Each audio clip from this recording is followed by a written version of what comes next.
জেলখানায় 3টা বছর তো মাঝে মাঝে কারারক্ষীরে বলতাম যে ভাই 24 ঘন্টা তো তালা লাগিয়ে রাখেন, একটা বই নিয়ে এসে দেন না কেন, একটু পড়ি।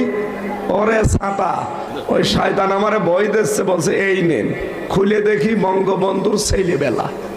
তো ছাতা পড়ি করবো কেন? পরের দিন বলছে হুজুর আমি ভালো বই নিয়ে আনবো। পরের দিন নিয়ে এসেছে বঙ্গবন্ধুর চীন সফর। একটু গরম দিলাম যে এবার কাজ পান না, তো ঠিক আছে ভালো বই নিয়ে আন, শিক্ষামূলক। পরের দিন নিয়ে এসেছে বঙ্গবন্ধুর আত্মজীবনী। এই আর বই পান না? এছাড়া আর লাইব্রেরিতে বই নেই, বই নেই। আমারে যদি বই দেন, বই নিয়ে আসবেন, আমার ফাঁসি চাই।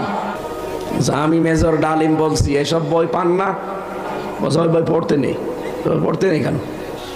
শেষে এক মুসলমান কারারক্ষীরে বলেছিলাম যে ভাই কিছুই যদি না পারেন, যেহেতু আমি যোগাযোগ বিচ্ছিন্ন, কিছুই করতে পারি না,